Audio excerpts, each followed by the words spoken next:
Good evening and welcome back to Total Sim Sports coverage of the European Sprint Series 2023 Season 1. And I cannot believe I'm saying this, we're already into week 5 at Daytona.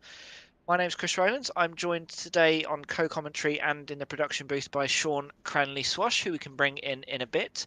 And just before this race gets underway, we can quickly go through the grid for you with our 3 classes this evening. A very strong field, certainly in the 2 prototype fields tonight. So we'll just go through the first Let's few go LMDh drivers.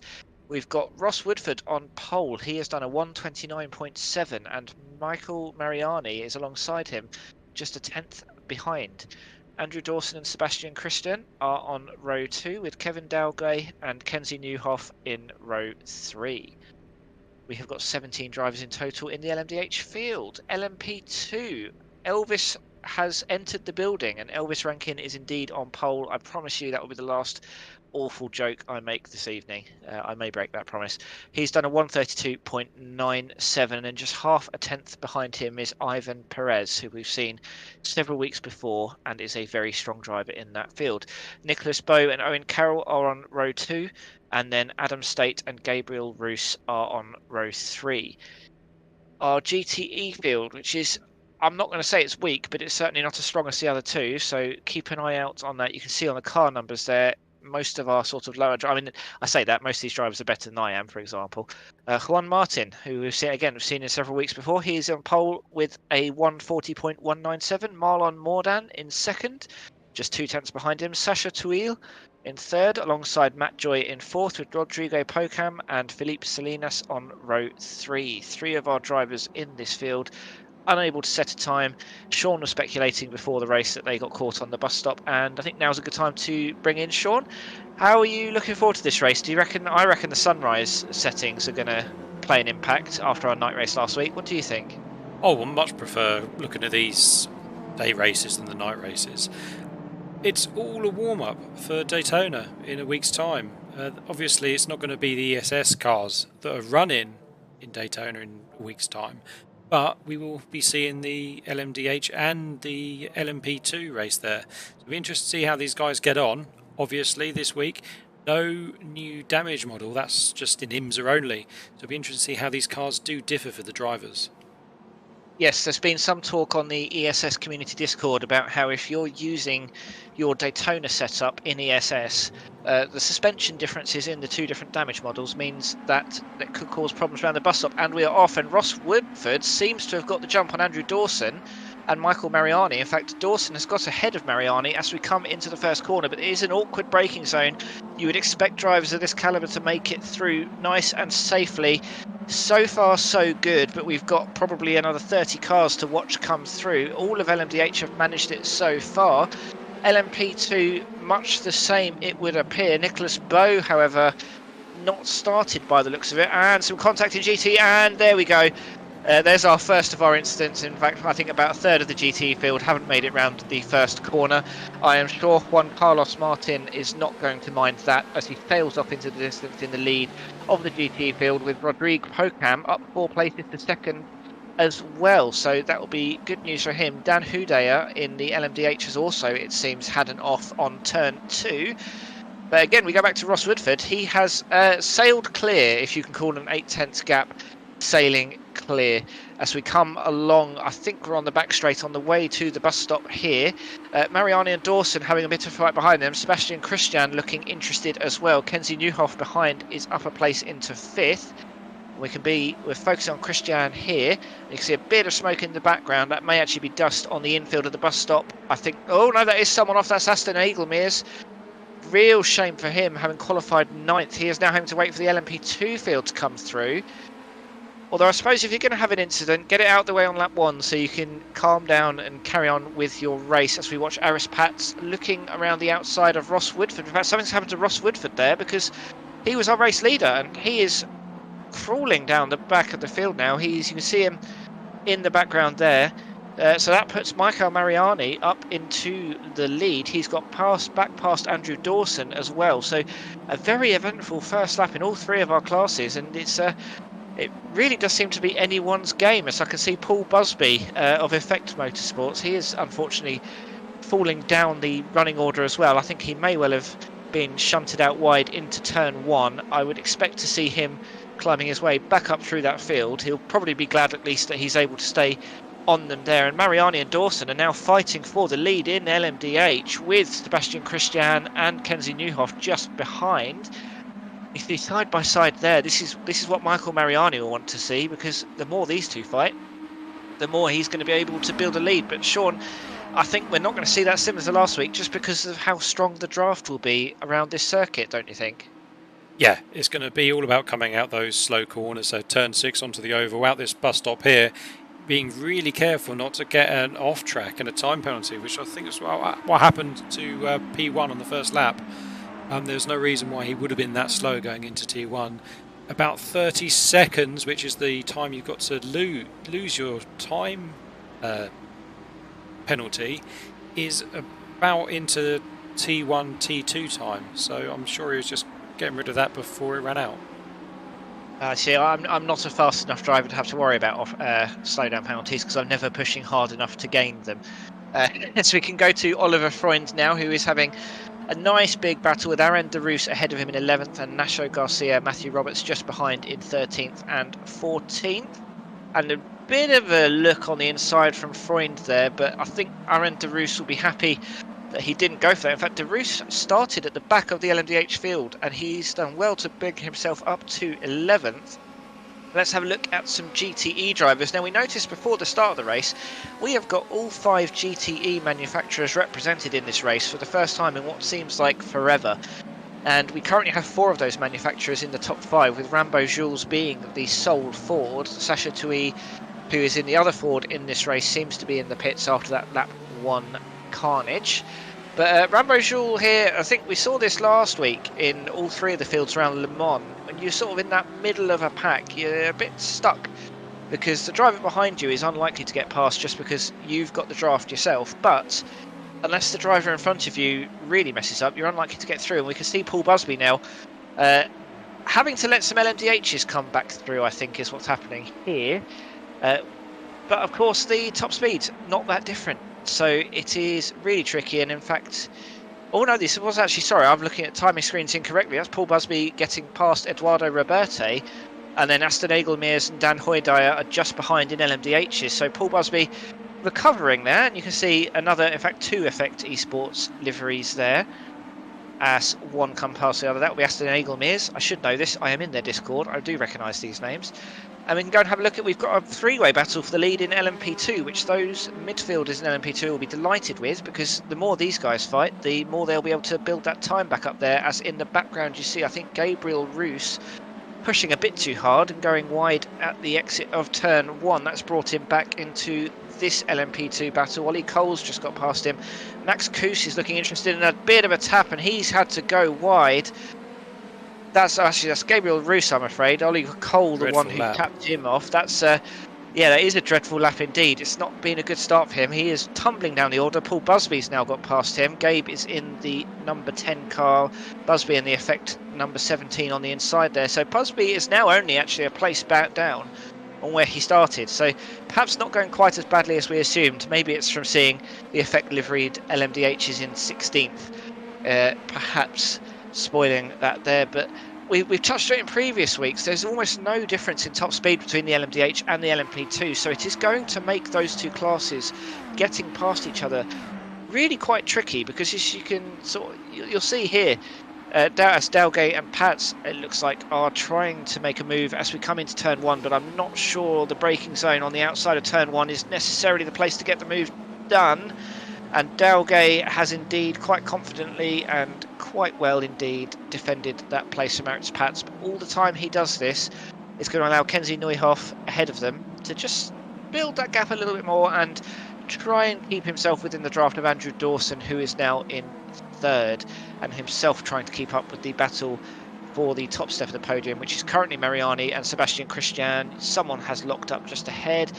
May well be Mariani because of just how close Christian's now got.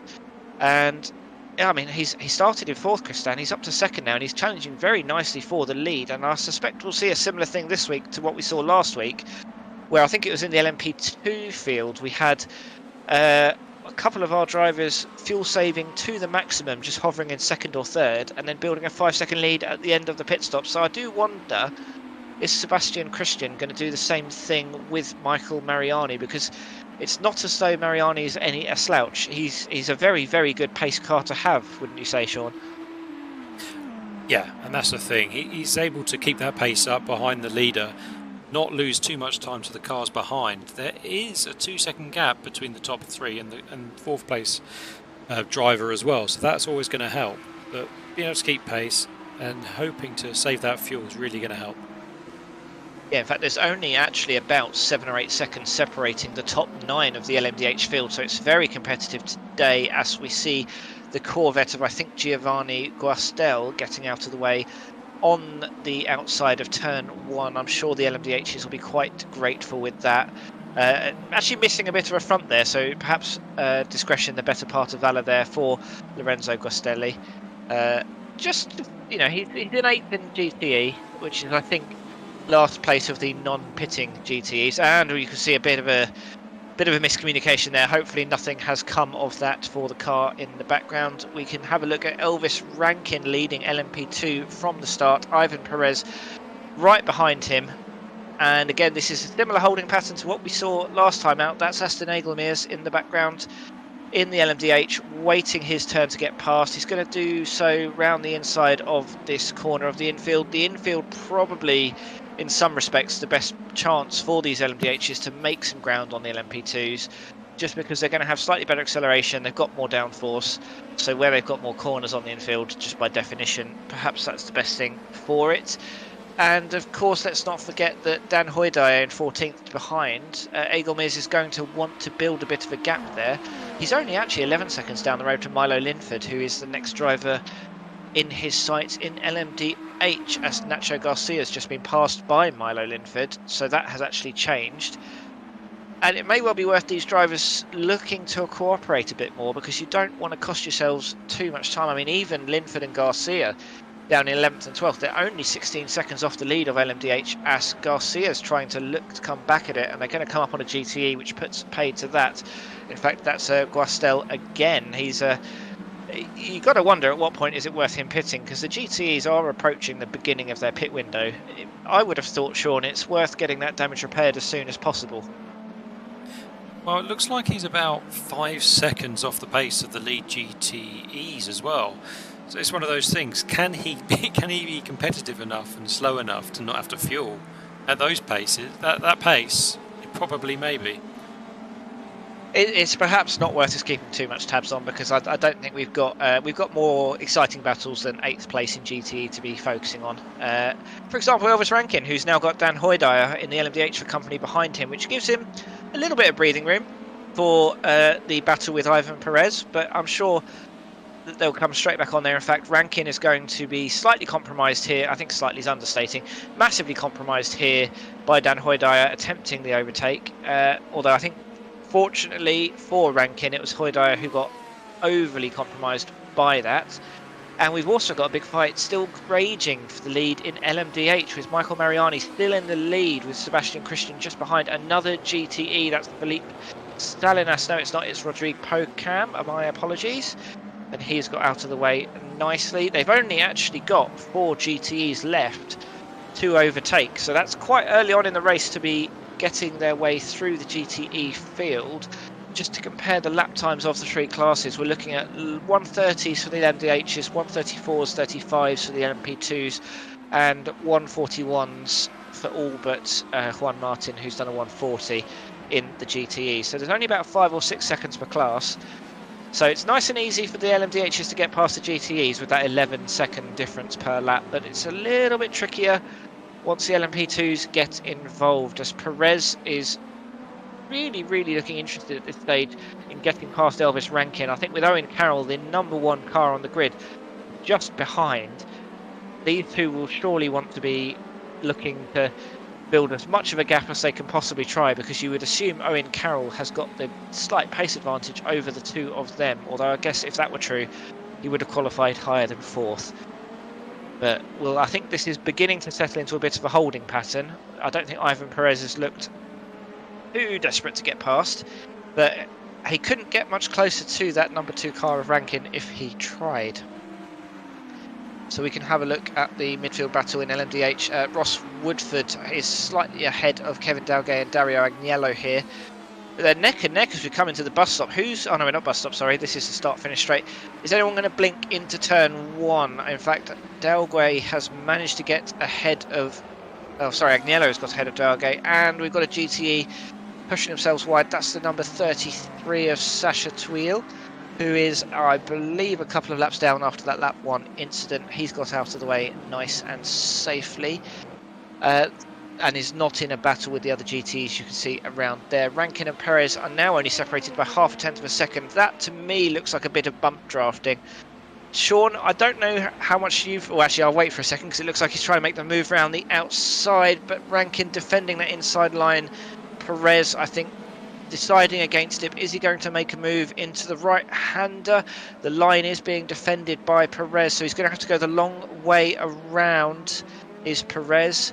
He's not been pushed out wide like we saw earlier in the LMP2 class, which was not received very well. But now Perez is going to have the inside line of this part of the infield, but that rapidly becomes the outside line. He's not been able to close the door. Rankin has got the inside, but is he going to be able to get the traction down on time? He is. And is he going to now go defensive against Rankin? He is again, but Rankin more confident on the brakes. He's taken the outside line. This is now going to be a drag race to the bus stop. Owen Carroll, I must say, I'm surprised to see is not right on the backside of these two, which just shows just how strong Rankin and Perez are driving, that they can go side by side through the entire infield and basically still be able to maintain the gap to Owen Carroll behind them. Too wide into the bus stop. Is anyone going to blink this time? I think Perez has let Rankin have that somewhat. And now Carroll can catch up a little bit. This two-way battle is about to become a three-way battle. They're going to have to be careful because Stanley Deslanders is in 4th, just 2.5 seconds down the road in that car number 5. And he started P13th. So Stanley Deslanders is very quietly having an incredibly solid race here. And he'll be hoping these top 3 battle a bit more as they come into turn 1. You can see on the track map, they're probably a lap or 2 away from the next bit of traffic. Perez not having gone for anything in turn 1, but is he just waiting to line something up into the right-hander, which is turn 4 technically, although it's the next, certainly only the second braking zone of the circuit. This time they go one by one, the 3 of them. The consequence of that battle with Rankin and Perez is that Owen Carroll is now very much a part of it, whereas in Michael Mariani's case in the LMDh, they have, him and Sebastian Christian, yet to really get their elbows out, and as a consequence Andrew Dawson, who we know is a solid driver, same with Kenzie Neuhoff just behind, they've not been able to catch up. And Sean, I don't know how often you ever get a chance to be sort of top step of the podium at the start of these races, not to insult your driving ability, but to what extent are you looking to work with other drivers at this stage, or are you looking at gaining as many positions as possible? These ESS races, they're an hour long. You've got a pit stop as well. Your best bet for a good position here is to work with the cars around you until you get to that pit stop, and then use the last 20 minutes, 15 minutes at the end as an actual sprint and see where you can make up places then. Yeah, we've certainly seen it in previous weeks where the racing gets so much more intense in the last 20 minutes or so of the race, especially as all 3 classes are properly mixed in together. Although again, if you look on the track map, that does seem to have happened to some extent already. Ross Woodford has set the fastest lap of the race on the previous lap, and Aritz Pats is doing a pretty good job, I would say, of keeping Ross Woodford behind for now. But how long will that be the case, as really the GTEs do not seem to be enjoying that turn 1 today? We have seen so many of them going wide, although I suspect that may be down to seeing these faster prototypes in their mirror. We are getting very spoiled with 3-way fights for the lead in the LMP2 class. This is 2 weeks running now, and it's nice as well that it's different characters each time. It's nice to see just how strong this LMP2 field is. I mean, you can see cars number 1, 2, 3 and 5 occupy the top 4 positions in that field, so the strongest drivers in the race all have decided to opt for the LMP2 today. And I must say, I do feel a bit for Elaine Rafaic right now, getting swamped a bit by prototypes while trying to keep up with Rodrigue Pocam just ahead of him. He is in the Ferrari, so you'd expect him to have a little bit of advantage in a straight line, and this is where I think we're going to see some instance later in the race as these cars get mixed up both in their own battles, and you can see he's quite confident on the brakes there, is Rafaic, and he's managed to get ahead of Pokam, which is a very solid overtake at that point of the track, I must say. Of course, the trouble he'll now have is it's given Pokam the run down to turn 1. He's going to have his draft. We're going to have a few more prototypes, it appears, in the background, just beginning to poke their noses into this battle, and this is not going to be a happy time for the LMP2s to catch them. Although I must say Deslander's got through nice and comfortably. It'll be the drivers behind him, Adam State and Max Kuss, who I think more likely to fall foul of that, although actually no, they're still a few seconds away, so they'll catch them in the infield.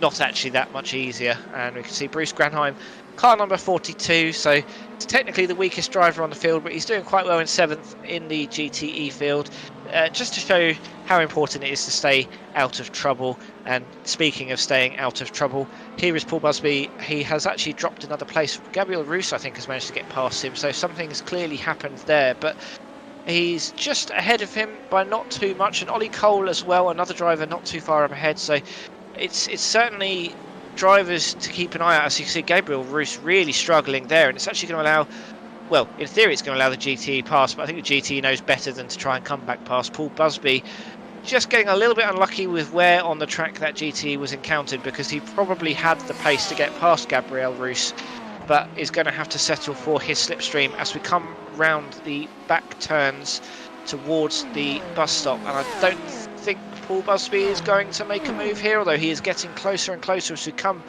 into the braking zone, but that car body language very much saying I am not going to mess with anything here. And Gabriel Roos, getting fortunate with the timing of the GTE traffic, has blown that gap wide open.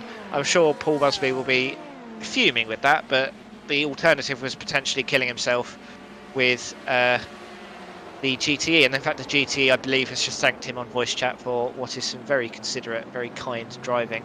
And this LMP2 battle for the podium rages on, and they are dealing so far very well with the GTE traffic, as we have a BMW on the inside there. I suspect that's Felipe Salinas, which will make that Marlon Mordan just ahead in the, well, that's a Ford, so that's clearly not.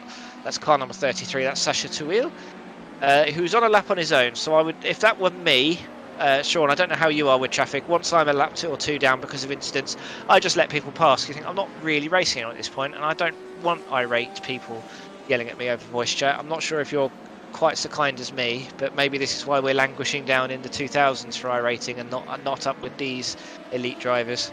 I'm going to be honest, if they are shouting, I won't hear them. I keep them on mute. But yeah, the way these guys are dealing with traffic is absolutely amazing. They've got to think, though, when it comes to Daytona next week, they're going to be lapping cars that are going to be 3 seconds slower than these GTEs. So I think it's going to be even harder to deal with in the infield section. Yeah, it's certainly in the night time, and as we saw last week at Le Mans in ESS, it's so easy to make a mistake when you've not got the natural light. Just making it, you run out of visual information so much quicker, and you're having to make so many split-second decisions that it's so easy for one of them to be wrong, and that one decision could ruin not just your race but someone else's as well. And we've actually got a battle in the GTE field with the BMW of Felipe Salinas in third, and what, if you go by livery, appears to be a teammate of Rambo Jules in fourth. In fact, aside from Juan Carlos Martin in the lead, we have got all French people in the top 6 of the GTE field. So clearly Daytona not a popular event with our French drivers, but I appreciate them driving 4 different manufacturers in the GTE field for us today, with Salinas and Jules really being the only battle on the field. And Juan Martin's done a great job of building that lead, especially considering Marlon Mordan is car 11 to Juan Martin's car 22. And we are now looking at Adam State, who has got a few drivers behind to keep an eye on. They're all about a second apart now, as we sort of often find this 20-minute-ish stage of the race falls a bit into a holding pattern for a lot of our drivers. Although I'm sure Elvis Rankin right now wishes we were in a holding pattern, as Ivan Perez again is within 0.2 of a second, and again the top three are separated by about 6 or 7 tenths of a second in total, which just shows you how competitive this field is, that after 23 minutes of racing, less than a second can separate the top three drivers of the LMP2 field. And Stanley Deslandes is not being dropped, but he's also not particularly catching them either. You can see on the track map he is on the same straight. Well, I suppose at Daytona saying you're on the same straight is not saying that much, but he's not a driver I think these three will be particularly worried about at this stage. But at the same time, if we see another battle like we did a lap or two ago between Rankin and Perez, very, very quickly Deslandes, and to a lesser extent State, could be brought into this battle. And you've just got to be a bit sensible at this stage and think there's no point fighting for those positions. Like Sean said, wait until the last 20 minutes and treat that as a bit of a sprint race. As Ross Woodford has got past Eric Pats, and you can see the pace advantage he has over the rest of this field. He has pulled a 4-second gap over Pats since overtaking him, and now he's got Kenzie Neuhoff, the company just ahead of him, getting unfortunate with the GTE in the way there. Someone ahead of us has locked up as well. That may well be another GTE, I expect it is. And I think Ross Woodford again is going to get unlucky with the GTE. He's actually going to take it too wide round the kink, which is, again, Sean noted how brave these... Oh, let's not talk about that just yet. Sorry, I'm getting excited. Perez and Rankin fighting again. Perez has got ahead of Rankin this time. And actually, they've dropped Owen Carroll a little bit as well. He's over a second behind now, and their last lap was all identical. So that is on this lap. I wonder if that's the GTE traffic you can see on the track map just behind them. I wonder if Owen Carroll got caught out ever so slightly by that, and perhaps Perez played that to his advantage. But Rankin, again, like we saw a few laps ago in the LMP2 field, if you overtake on the LMP2, on the bus stop, you're just giving the other driver a huge tow down the main straight. But Elvis Rankin unable to take advantage of it there. Ivan Perez, though, wobbling on the braking, and Rankin was able to get close into turn 4, but again not able to make the move. We see even more smoke on that corner, but if that is anyone, they are off the track. There's no one now for a while, so a bit of clean air for our LMP2 drivers. They'll probably be pretty delighted. And as there is a debate going on in voice chat about back marker, this seems to happen in every single multi-class race I've ever been involved in, and I think this is what the drivers are referring to. We've got Matthew Roberts here, pulled out to one side, and the door being closed. That's the number 25 of Aston Egelmeers, who I can understand his frustration, and I can equally, you do have to wonder why Matthew Roberts didn't just concede that, because he is 10 laps down. So that is going to sting for Aston Egelmeers. I mean, to an extent. And yeah, you can see Nacho Garcia there taking the damage. So that's two drivers that have been impacted by that. So avoidable, Sean. I mean, it's not in the league of what we saw last week with the reversing back onto the track, but that is so frustrating for our drivers when, through very little fault of their own, I appreciate things could have been done differently, that is their race pretty much finished. Race drivers are going to race, Chris. Doesn't matter if they're a lap down, particularly in sim racing, you're going to want to try and race them, and that's pretty much what we just saw there. Yeah, I think if everyone was as wet of a blanket as I was, we wouldn't be able to broadcast any of this because no one would be driving interestingly. As we watch a side-by-side battle for the lead of LMDh, it's been a while since we've seen this. Dawson and Christian duking out on the main straight, but I think Christian realising it's not worth the loss of time going too wide into turn 1, because Mariani and Woodford and Neuhoff are just behind them. Woodford has now got ahead of Neuhoff as well, so considering Woodford at one point was about 5 or 6 seconds behind the leaders, you've got to say he's looking like the favourite to win this right now. I'm touching my medium density fiberboard desk for avoiding the commentator's curse. I really hope I haven't killed Ross Woodford's race for him preemptively, because the pace he is demonstrating and the ability to get past cars in equal machinery, this is pretty supreme driving from the highest rated driver in the LMDh field today. I wonder to an extent, is he driving angry after getting that slowdown on, I think it was lap 2 or 3. But again, like you say, Sean, this is an hour-long race. There's plenty of time. There's no point, getting too frustrated early, because as Ross Woodford is showing us, you can recover. This looks like raw pace to me. He's a second faster than everyone on the track right now. Which is pretty worrying stuff if you're other drivers. In fact, the last lap for Michael Mariani was a 1:35, so goodness knows what's happened there. I can't quite believe that's right, because he'd have been in the lead of the race if that's right. So I do wonder if that's perhaps just a glitch with the timing software. But will we see Woodford make a move into turn 1? He is about as close as you could get. He's pulled out to the outside. He obviously feels confident under braking as we come round past the start-finish line. He's ahead as we get into the braking zone, but Mariani is going to have the inside line and a GT for good measure. That's very well taken first corner by Mariani, because Woodford, we've seen how strong he is. Is the GT number 22, Juan Martin, just gets out of the way. This is the kind of sensible decision making you can make when you're several seconds clear in the lead of your class, although I say it's only 3 seconds, so Marlon Mordan is keeping him honest, but at the same time you'd rather lose half a second going around the outside of turn 4 than losing a lap because you've got damage because you blocked the LMDHs in a battle. And Agnello has got past Aritz Pats. I think something has happened to him because he is rapidly dropping down the order. And we've got a replay, and that is going to be of Aritz Pats. So he's on the outside of a GTE there, and I think he's just over enthusiastically braked, not being able to keep that out of the tyre wall. No new damage model in ESS, so he may well have got away with that. There's none of the sort of 3 seconds later damage update, so I think he won't know that necessarily, but who knows, as the three-way battle for LMP2 is back to a two-way battle. Ivan Perez is currently leading it, but Elvis Rankin is keeping him honest. Owen Carroll 2 seconds down the road, but I think by this battle going from 3 to 2 has allowed them to build a bit more of a gap over Stanley Deslanders in the number 5 car, currently in P4, and by some distance the most improved driver from grid spot of anyone in this race. As we are now focusing on the busiest part of the circuit, we're with Ollie Cole in 8th of LMP2 as he lets some LMDHs round the inside. I think that may well be our race leaders, or 3rd and 4th even. And just look how busy the circuit is getting. I think they'll be grateful it's quite a small GT field, made smaller by the lap 1 crash. Because can you imagine, Sean, just how difficult this infield's going to be with 3 classes at the same time on it? I'm racing GT3 next week, and I'm not looking, but to be honest, I think I'll be doing one of the early stints as well. I'm going to get all the traffic all at the same time.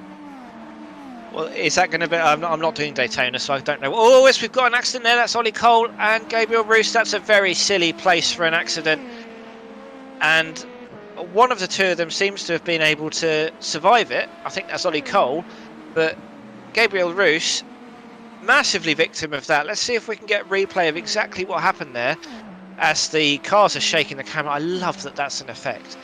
That is lovely. Why iRacing marketing help us the Premier Motorsport Simulator. But let's have a look back at exactly what happened there between the two LMP2s. Ollie Cole on the inside there, and it just got turned into... Sorry, Ollie Cole on the outside there. Managed to keep going. Probably has a bit of damage there. Not really sure what Gabriel Roos was doing. He seemed to think there was more room on the infield than there was, Sean. I don't know if you've got any other ideas as to why that happened. Looked like one of those classic oval racing incidents. The Ollie Cole there got below the apron. The car got a bit unsettled, so he wasn't able to react to the car coming across him.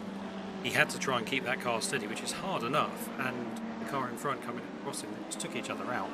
You have it happen in oval racing.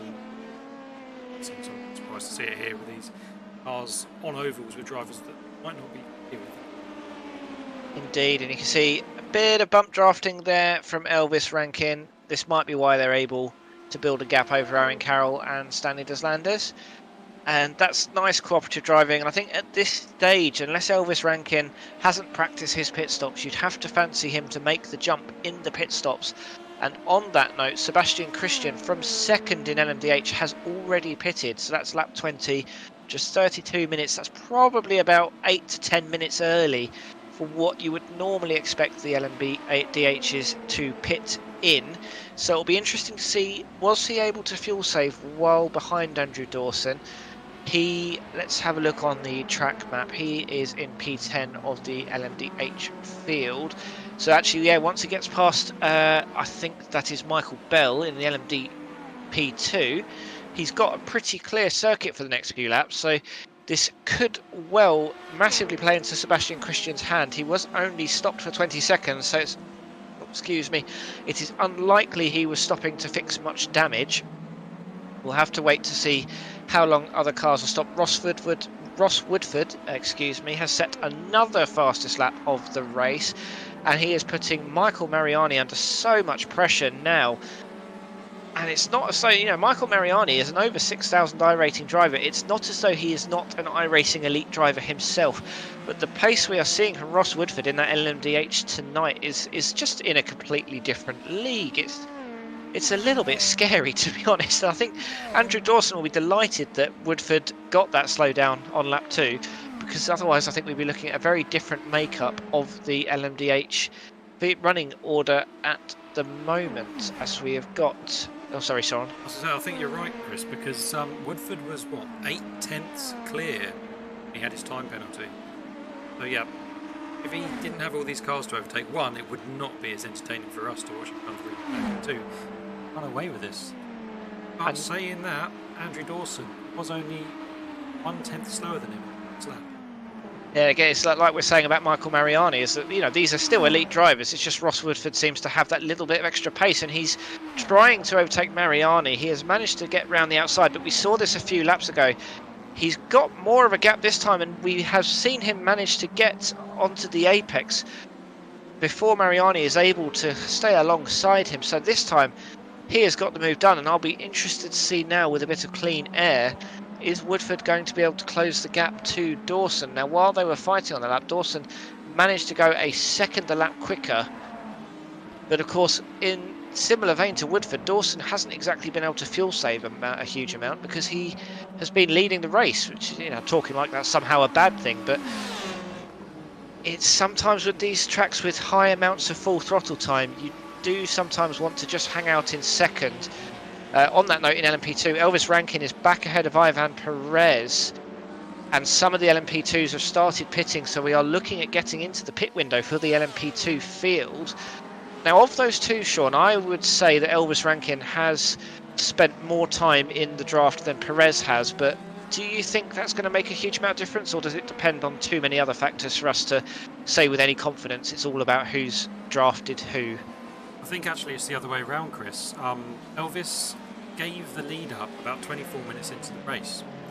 So he was only behind for 10 minutes. So I don't think he's would have saved as much fuel as the top three in his class. And we do know that Owen Carr has already pitted as well. Yeah, I'm really interested to see how the early pitters do when all is said and done, because it's not just about their pit stop being quicker, it's about the traffic they are launched into.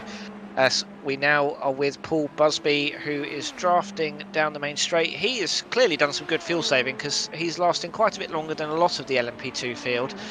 Now, it's a shame he wasn't available in Spa week, because Spa is his sort of specialty track, and he won a lot of very strong strength of field splits in the LMP2 that week. But you can just see just how strong the field is, that someone who is touching 5,000 iRating is only car number 17 in this field, and hasn't really been troubling the podium as of yet. I'm sure he'll be delighted with me sort of slagging him off on the broadcast split. But if he wants to criticise me, he, like all of you, could join us on the ESS community Discord, the link to which is in the description of this in the race. And that's our leader of GTE. No, it's not, sorry, it's our second place, Marlon Mordan. He was in the lead, Chris. He was in the lead. Corner, he's just lost it to the Ferrari ahead. So he'd managed to get past Juan Martin, who'd been leading relatively comfortably, and has just spun out, and that's going to cook the tyres. If I were him, I'd be looking at pitting this lap just to give the tyres a few seconds to cool down. Yeah, but you're correctly right, Chris. With these GTEs, you spin like that, you're going to suffer for a couple of laps. First lap, you're hardly going to be able to actually keep pace at all. Second lap, it's going to be really dodgy into these braking zones, particularly into turn one again. And wouldn't surprise me if we see someone who's already done that in turn 1 this lap, again on the next lap. Yeah, I'm also not sure what the track temperatures will be right now. They were 20 degrees at the start of the race, but it is, of course, early morning. It could well be getting hotter on the track, and these drivers will be used to the low temperatures they've been both practicing in and driving in for the first half hour. So I wonder if just that extra bit of temperature maybe just meant that pushing 100% doesn't quite put you on the same limit it did 10 minutes ago. But we're firmly into the pit window in all 3 classes now. Well, certainly the 2 prototype classes, as we've got a mixture of LMDHs and LMP2s in the pits. Now, one thing I'm interested in is Michael Mariani and Sebastian Christian. Where did they come out in relation to each other? They were stopped for broadly a similar amount of time, and considering Mariani stopped 4 laps later, that's quite a slow stop for Mariani, but having said that, he's got out ahead of Christian.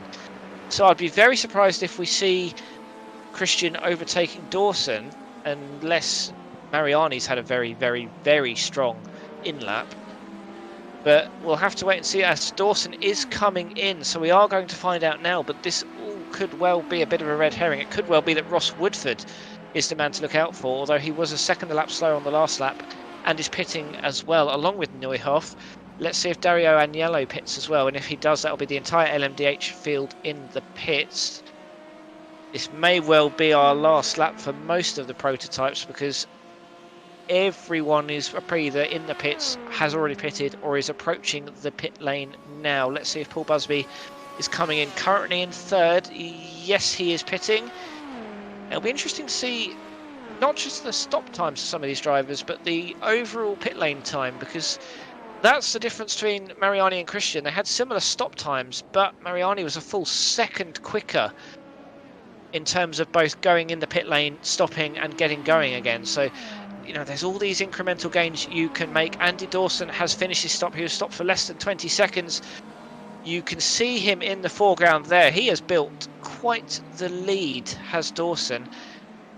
And Ross Woodford in 2nd, Mariani in 3rd, Christian the big loser in this pit stop period. And that could well be because of the stops. Either that could be his in-lap and out-lap and his sort of way into the pits rather than his actual stop time itself. But as you say, Sean, this is now a 20-minute sprint to the finish. Although one thing to keep an eye on is the GTEs are coming into the pits, which means certainly if you look at where the leaders are, that will bring them back into being traffic territory in the next 10 minutes in what otherwise looks like a very clean section of track. Sorry to interrupt there. I don't know if you've noticed, but if you have a look at the pit lane times, Ross Woodford picked up a black flag on this pit exit to run it off. Hence his pit total time is only 14 seconds. Oh, that's a bit of magic there. So that's I think that's worked out for him, unless I mean he's still got to serve that black flag. No, it gets cleared before the pit exit. Oh, I see. That's well timed. I wonder if that was deliberate. I mean, surely not. That seems silly. But Elvis Rankin and Ivan Perez have both pitted. They've both done nearly identical pit stop times, and in fact they were 2 seconds slower than Owen Carroll. But such is the pace of the two of them that they've still got a 3-second gap over him. And this race between the two of them gets very interesting from now indeed, because they've got a lot of hybrid cars behind them to come past them. So at what point does Perez pull the trigger on starting to make the move? It's almost, I wonder, worth just pushing Rankin as much as you can. See if Rankin's perhaps underfueled that car a little bit, and then you can really afford to push in the last 3 or 4 laps. I don't know if that's maybe taking too big of a risk, because I think Aston Egelmeers has got past Dan Hoydyer in the LMDH field, but that is only for 10th place, sadly for them, after earlier in the race incidents. I think these two here are going to be hoping for a good draft of these LMDHs that come past. It could be the thing that makes that pass easier. Catch the draft as well. As faster cars comes past them, That is a very good shout indeed, because if you look at the top speeds of these cars, I mean, Ivan Perez's top speed has been 320 kilometers an hour. That's actually quicker than the top speeds of quite a lot of the LMDh field. Just sort of to point out how tricky of a job it is going to be for the LMDHs coming past. Now, don't forget the LMDHs do have different engine map modes because they can use their boost. However, most of the drivers are finding the best way of using it is to stay unbalanced most of the time, and then they'll just run the battery flat in the last lap or two. So if they catch people in the last couple of laps, it could well be a bit easier for them to get past, as we see Perez bump drafting Rankin, returning the favour from earlier, as we have a couple of LMDHs behind getting closer and getting a bit interested. I think that's Dario Agnello behind them there, and he's looking to make the move on the inside of turn 4. Is he going to be left the room by Perez? He is. The advantage for Perez now, I know he's lost that space, but it now puts Rankin in a really awkward position, because if Rankin has to give the same amount of space somewhere, that is space that could be exploited by Ivan Perez, who could just follow Agnello through. But at the moment it doesn't look like they're close enough, and they have got a BMW. Just to complicate matters, I think that's Felipe Salinas just ahead of them, running in 4th in GTE. It's been a very quiet race in the GTE field. We saw that spin for Marlon Mordan, and really that's, other than the turn 1 lap 1 incident that took out half the field, that's really the only excitement we've had in the GTE field, who have otherwise just had to deal with getting bullied off the track at times. But Juan Martin leading again in GTE, how often that seems to be the story. Quite comfortably now, 7 seconds clear of Mordan, with Rambo Jules up 8 places onto the 3rd step of the podium. But right now, actually, Mariani is ahead of Woodford, so I think we've kind of been discounting Mariani's pace. Again, like we said earlier, he's a solid driver in his own right. I think probably better than solid would be a reasonable thing to say. And he's managed to get past Woodford again. Andy Dawson's going to be absolutely delighted with this, because with his lead up to 6.5 seconds, you'd have to say, Sean, I can't see that gap being pulled back without a mistake made by Dawson in the remaining 16 minutes, can you? I'm going to expect these two guys in 2nd and 3rd to work together to close that gap up. Woodford lost 2 seconds to the guys around him in that lap as well, so I don't know if he got caught behind PT or something. Yeah, it's very possible, or perhaps a slowdown that he's managed to clear without losing too much time. But that is always going to be the danger if it was a slowdown, of pushing a little bit too hard, because the slowdown is never worth the few hundredths of a second you've gained by making the track as short as you possibly can. But the trouble for Mariani is going to be that unless he can somehow pull a second gap over Woodford... Oh, big slide there, and that's very well saved by Woodford, but not well saved by Kenzie Newhoff. Was it in the background? No, it wasn't. It was Sebastian Christian, so that's Newhoff promoted to 4th. And that's a shame for Christian, who was in the lead at one point and was certainly in a big battle for 2nd with Andrew Dawson for a large stage of the start of the race. And let's just go on board with Newhoff to see what happened there. I wonder if Christian was looking at the line Woodford took, and you just sort of, you do tend to do this, especially when you've got tired eyes later into a race. Just follow people through, you know. It's well, I've forgotten the term for it. Object fixation, target fixation. There we go. As we can see from Christian, yeah, just taking too greedy of a bite off of the bus stop chicane. And despite no new damage model, that is him in the pit lane, and that is him probably down to 12th. The good news for him is that Dagway and Linford, who are still both in the running, or rather Dagway as Linford doesn't appear to be, they're several laps down. So it could have been worse. There were 17 LMDHs at one point. So, yep, still 15 minutes to go. Perez and Rankin still going at it. And as you can see on the track map, in quite a busy part of the circuit, although they'll be relieved to see no more GTEs. Well, actually, sorry, one more GT that was just hiding behind Kevin Dalgay on the track map. But that is Juan Martin, who I'm sure will be very amenable to letting them past, and then all they've got to worry about is LMDHs coming from behind them in the last 13.5 minutes of this race. But I wonder even if Owen Carroll has perhaps picked up some damage, because he's a quick driver. We've seen that before, and he's just not able to keep up with them, and he's just going to have to take that on the chin, really, because the pace from Rankin and Perez, I mean, they are cooperating very well here, as you see, yet more bump drafting. And yeah, I think it just goes to show you how strong some of the drivers in here can be. Ivan Perez, Elvis Rankin have had about as strong of a race as two drivers possibly can. Watch as my praising them leads to a ridiculous incident like we've seen in the past, but so far so good. We're just waiting to see if either of these drivers is going to start pulling the trigger on really fighting, but I think at the moment they're quite happy to just sort of wait to see, because again, Owen Carroll's a strong driver. You don't want to let him back into this fight. It's not the only fight in the grid. I think Paul Busby's just managed to get past Adam State, and that is a very strong second half of the race for Paul Busby, who at one point was down in about 10th or 11th. I think this is into turn 1, so let's see if we can get a replay of that. In fact, the door was left open by Adam State. I'm surprised to see that. And you can actually see a bit of a slide there, so I wonder if Adam State's just been pushing that car a bit too hard and cooked the tyres, and that promotes Busby up to a very creditable 5th, with Stanley Deslander 6 seconds up the road. I think he's probably run out of time to pull himself up to 4th, unless someone runs out of fuel.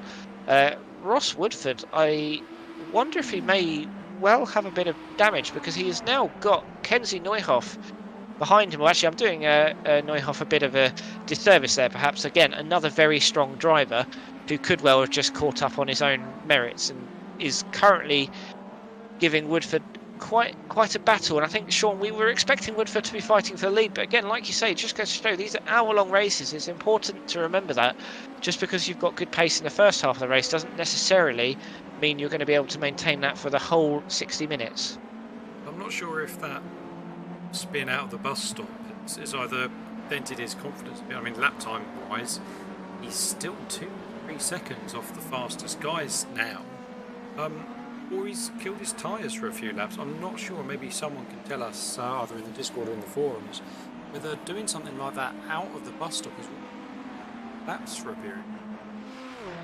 Yeah, and that again is one of the other risks of pushing just that little bit too hard, because you really don't want to have to damage these tyres in any way, shape or form, as we're now down to 11 minutes to go. Not quite to the point where I'm confident to predict how many laps we'll have in total, because don't forget, the way these races work is that once that clock hits 0, the race will finish once the leader of LMDh crosses the finish line after that point. So if he's just gone past the finish line, it goes 0. We've effectively got an extra lap to do.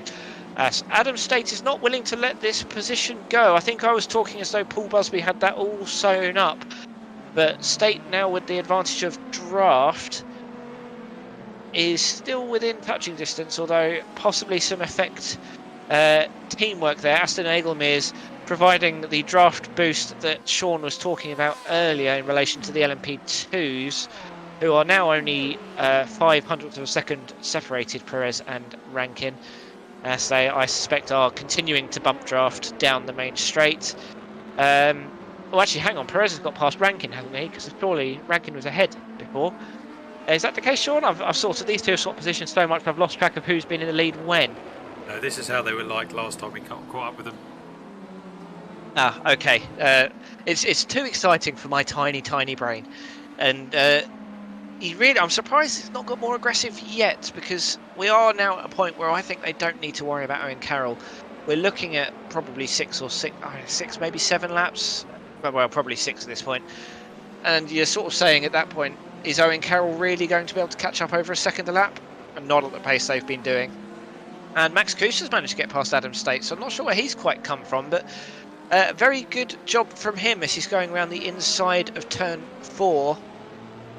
And I mean, I've lost track of who runs with Effect Esports. No, I don't think Max Kuss does. I was getting confused again. It's, you know, these hour-long races are a lot even for the commentators. Actually, as Adam State has managed to come back on Max Kuss there, that's a good overtake from him. The GTE traffic perhaps causing a bit of an issue there. I'm impressed with Costello though. He's managed to run that car with no front end for an hour now.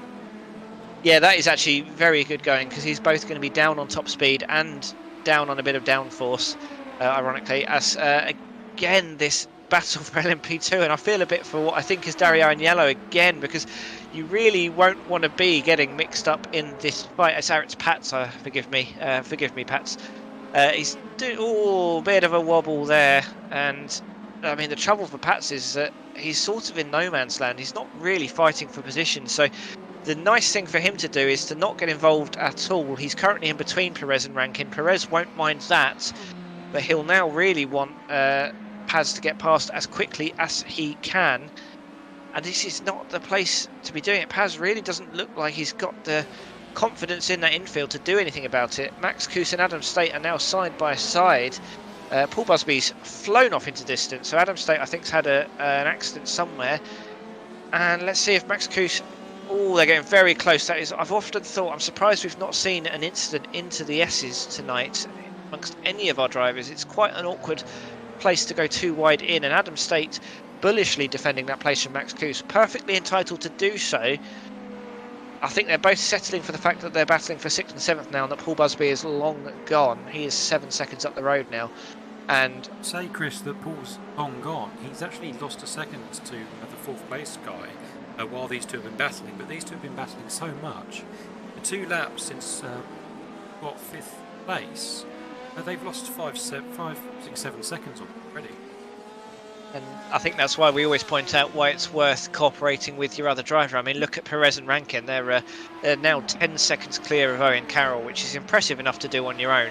Even more impressive to do in tandem with another driver, because they've got so much to think about. You get your braking zone slightly wrong and you're killing both yourself and the other driver in the race. Now Brad Coleman in the LMDh, who's very quietly had a solid race, started in 12th up to 7th position. We've barely covered him, and I mean he's not exactly lapping quickly. In fact, his fastest lap is slower than any of the other LMDHs in the top 9. But again, raw 1-lap pace, not necessarily the most important part of a driver's toolkit, as Coleman is showing tonight, especially in car number 29. Only Dan Hoydyer of the top 11 still running with us has got a lower I rating than him. So quietly very solid race from Coleman, similar to what we were saying about Des Landers earlier, who is still up 9 positions from his starting position. Although in car number 5 perhaps it's less impressive and more reversion to the mean. And we have got, it looks like, a bit of a battle in the GTE field. Salinas and Jules for the final step of the podium. And they're up 3 and 7 places respectively. I know who Sean will be rooting for here. It will be the Ford driver, I'm sure. But again, when's the last time, Sean, you saw 4 different GTE manufacturers in the top 4 positions in an ESS race?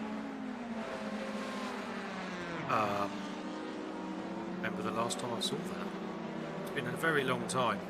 There was a massive period where it was all the RSRs. And so we've got Ferrari, Porsche, BMW, a couple of Ferraris, and I think if it wasn't for the damage, we might have seen a Corvette up there as well. Yeah, we did have 2 in the field. Hyler, I think, was caught up in the first lap incident and retired because of it. And as we've been talking about, Giovanni Guastel has done a pretty good job in all reality in keeping that car going. He's not, I'm certainly on camera, we've not seen him cause any problems for other drivers. Which is nice when you get back market traffic that will respect the fact there is a race going on. We've got quite a lot of two-way fights developing in the field now. We've got Woodford Neuhoff in LMDh. We've got the lead for LMP2 and Staten Kuss for 6th in LMP2. And we've also got Salinas and Jules in GTE. And with just 4.5 minutes left to go, we will expect to see these battles get more and more aggressive, as Woodford is really looking for... Neuhoff is really looking for a way past Woodford here, but it's just unable to find it. I mean, the trouble when you get to these top split races is there's very little margin for improvement. These drivers are already at the top of their game. They're going to struggle to find anywhere really to gain extra seconds. And you know, we saw earlier Woodford trying to gain those extra hundredths of a second by aggressively taking the bus stop. And the downside is sometimes you end up with either slowdowns or a wobble or all sorts. Or as you saw with Sebastian Christian, you end up in the wall. What's really exciting though, Chris, is we've got another week of racing before Daytona. These guys are only going to get quicker. It's going to be really good to see when the races come around Saturday. This is very true, and I'm sure we'll see a lot of these drivers in and around the top splits of the 24 Hours of Daytona. I will not be driving in it. I have long since learned that my calling is talking about this nonsense, not driving amongst it. It's much easier to do in some respects. But Perez, I must say, Sean, so far he's kept Rankin behind very ably. Yeah, it's hard to tell from out here, but it could be the case where Rankin's waiting. There's 2 more laps left. You might be measuring him up for a pass into turn 1 on the last lap. They've touched there, or maybe off the bus stop on the last lap. Yeah, that was very much a 3 minutes to go style overtake by Max Kuss. You saw how much that LMP2 was wiggling under braking. I mean, turn 1 is, in reality, it's a very difficult braking zone. Just because you know it's such a long braking zone, such a long sweeping turn.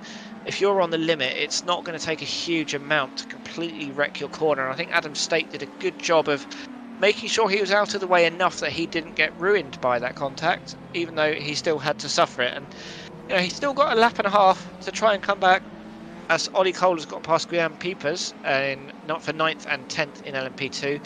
Actually, no, sorry, they're still fighting. They're side by side, I think, and we can actually see how that has been going. So they're actually on the infield and going too wide, and Peepers was pushed wide. I'm not entirely sure Ollie Cole has gone in relation to him. You can see him in the foreground there. Neither of them made the corner. As well, look. And that's number 36, that's Matt Joy. So, I mean, there won't be joy for him. Oh, I lied at the start when I said I wouldn't make any more rubbish jokes, which I apologise. And more smoke there, that's a car. Sorry, that's about as descriptive as I can be right now. Garcia, so that's hopefully, well, that's no one that was, Nacho Garcia's in 11th, so not pushing for big positions. Max, that's Adam State into the pits, so run out of fuel? I can't imagine he'd be repairing the damage. Maybe he hit an instant limit. We're using SDK for our timing towers, and their off-tracks aren't always in line with what iRacing's off-tracks are, but looking at that, you'd have to assume he's perhaps serving a drive-through penalty. And Ivan Perez, Elvis Rankin, this battle is going to go to the wire. Even more smoke in the foreground. Is that someone else off? You can see that is there's Alan Rafayak in the GTE as the next car up, but he seems to be going okay. But it's difficult to know exactly who to vote. Well, I guess you focus on the battle for the lead in one of these classes is surely the best place to be focusing our energies. This could well be them approaching the last lap. We have got Andrew Dawson on the back stretch approaching the bus stop with just 35 seconds to go. Even more bump drafting from these two. At what point is Elvis Rankin going to make the move? He's obviously going to have to wait until the last lap. I guess either he's pushing as hard as he can and it just so happens that Perez has got his number, or he knows that he has to make that move at a place where Perez can't come back on him. So I doubt we'll see this move into the bus stop, but let's see if he'll line something up before that. And I think we could well see another lap. Andrew Dawson, unless he slows down for the line, which he has not done. So yeah, we've got a whole extra lap. So one more lap to go. Let's see who has fueled for this eventuality. I bet you we'll have one or two drivers that have not. And actually, I mean, SDK is now saying they finished. So I don't know what's happened there. I'm sure I'm surprised Andrew Dawson would have taken the option for an extra lap, because surely you want to guarantee the win. Anything could have happened on the extra lap. The SDK certainly seems to believe we finished. I don't know, Sean. Help. Yeah, no, that is a finish. I think it was so close to the hour being up. I'm sure there's iRacing logic there to say, hang on, you were so close. Let's close the race off. So these two have got this banking to go. They go. And they are side by side. Elvis Rankin is currently ahead. He is in the number 2 car.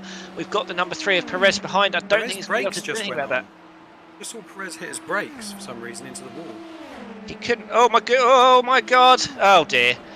Well, that's not the finish we wanted, is it? I mean, Perez wins. His car was backwards. An LMDh has been taken out. I was hoping for something a bit more racy. I mean, I guess that's kind of how what's his face, Lightning McQueen. Didn't Lightning McQueen want to race in cars like that? I think Talladega Nights. Yeah, I do like to see that. We all used to watch Best of Crash on Motors TV, but well, it was going to happen. Was that is this too naughty of me to suggest that was perhaps deliberate from Ivan Perez? Well, I 'Cause- did wonder why he braked out of the bus stop. Maybe thought he could get a run. It could have been that LMDh just got in the way. I think the nice way of reading it is that it was driver error trying to do what you were just saying. The evil way of reading that is he just snooker shot an LMDh into Elvis Rankin to win the race. I mean, unless he doesn't realise we broadcast that, I'd be very surprised if that was deliberate. And it's probably not fair of me to speculate, but it's also quite fun. Certainly one of the spicier finishes to a race we've ever seen, as you can see a plane landing in the background. Well, I'm not really sure what to make of that. It was so nice and simple for Andrew Dawson and Juan Martin in LMDh and GTE respectively. It's nice that one of the classes could throw off a bit of a curveball at the end there, Sean. But I don't know. Yet again, we've been blessed with another really interesting ESS race, haven't we? Yeah, maximum fun as always. I really enjoyed it, and these things get so hot at the end. It's great that we get the extra 15 minutes over, and say an IMSA series where these guys can pit and really push to the checkered flag. Yeah, it's not my place to tell people how to vote in these community votes, but I am glad that it didn't go to 45 minutes because it's nice to have something that makes us a bit more unique. And as we mentioned earlier, you can join the community Discord if you want to discuss this race or changes to the schedule season on season. The link to the Discord is in the YouTube description of this video. So by all means, check that out and come and discuss us and tell us how amazing our drivers are. But let's run you through the official results of the race. Andrew Dawson, winner in LMDh by 8.5 seconds to Michael Mariani, who finishes second with Ross Woodford holding off Kenzie Neuhoff, just 3/10 between them in the end in third and fourth. Dario Agnello quietly having a very solid race in fifth with Aritz Pats sixth. Oliver Freund, Dan Hoydaya, Aston Egelmeers and Brad Coleman all finishing on the lead lap in the top 10. With Garcia a lap down, Dalgray 2 laps down, and then our non-finishers 13th through 17th, Christian Roberts, Linford, and Norjuan and De Roos. LMP2, Ivan Perez won the race facing backwards from Elvis Rankin. Their battle lasted 60 minutes and Perez came out on top. Subject to a steward's inquiry, I am sure. Owen Carroll at one point part of that battle, but I think just small things added up and he ended 14 seconds down the road, but still a very creditable third place for him, with Stanley Deslands in fourth. The only other LMP2 on the lead lap, just to show you how insanely talented this field is. Because if you're lapping a driver of Paul Busby's quality in fifth place, you're clearly a very good driver indeed. He got the best of Max Kuss, who was in sixth. Eduard Roberte had a very quiet race by his standards in seventh, with Adam State losing out in the end after that contact in eighth, perhaps with a drive-through as well. Ollie Cole, ninth. Guillaume Peepers in 10th. Gabriel Roos in 11th. Our only other finishers with Michael Bell 5 laps down and Nicholas Bowe not taking to the grid. GTE, Juan Martin, aside from a small period around the pit stops, very simple race for him, won by 6 seconds. Marlon Mordan at one point was challenging him, but we saw him just overcook his tyres into turn one, and that was the end of that battle. But a very strong second place for Mordan. The first of 5 French drivers, with Philippe Salinas the third on the podium. We didn't really get to follow that battle much. Rambo Jules was close to the podium, but just unable to make it in the end. But again, a strong fourth place. And first of the Fords, first of 2. Alan Rafaic in fifth, and Bruce Granheim in sixth, the only other drivers on the lead lap. Rodrigo Pocam and Giovanni Guastella also finished. Matt Joyce 3 laps down. We saw him get killed in that instant towards the end, with Sasha Tui, Franz Sturm and Maciej Heiler all unable to finish.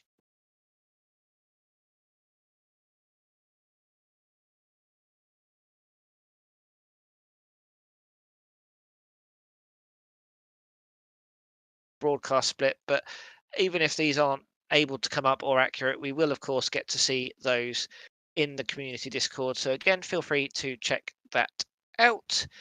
But we do get to see it here. Moreno Sirica still in the lead, not here tonight, but he was doing so well earlier in the season that he's still got that nice big lead. Andrew Dawson's 25 points have taken him up 26 positions into second, with Alexander Spetz, Marcello Paniccia, Dennis Wolf, none of whom are here, all of whom retain their positions in the top 5, but all to play for, with very few points separating, well, the top 18 at this stage. With plenty of weeks still to go. And we can have a look at the LMP2 standings just in a second. Here we go. Charlotte Morelli, she won last week, isn't here this week, still in the lead on 50 points, but Max Kuss was able to bridge that gap a little bit. He is now on 37 points in second, with Cas Brinkhuisen, Claudio Visparelli, and now Ivan Perez, all on 25 points. Angel Guevara, Eduardo Roberti just behind them as well. And we can bring you GTE next. Tobias Ogrodnik, another driver not here. Søren Kolodziej, another driver not here. And Leonardo Nastasi, another driver not here. All in the top 3, but Juan Martin has got his 25 points to bring him up to 4th. And he, I'm sure with the pace we've seen today, will be challenging them sooner rather than later. Sorry, and let's go through. Yeah, also Michael Rack and Marco Mendes and Alessandro Pitiglio, all on more than 20 points. So again, plenty to play for. And that's week 5 over and done with. Next week, we'll be coming to you from a brand new circuit to the series and to iRacing. We'll be in France at the Circuit de Nevers-Magny-Cours, which, I mean, I've driven it in the Porsche GT3 since it came out, Sean. It's narrower than I remember it being from my childhood watching F1. So some of these prototypes, I think, are going to have a tricky old time next week after the banking of Daytona.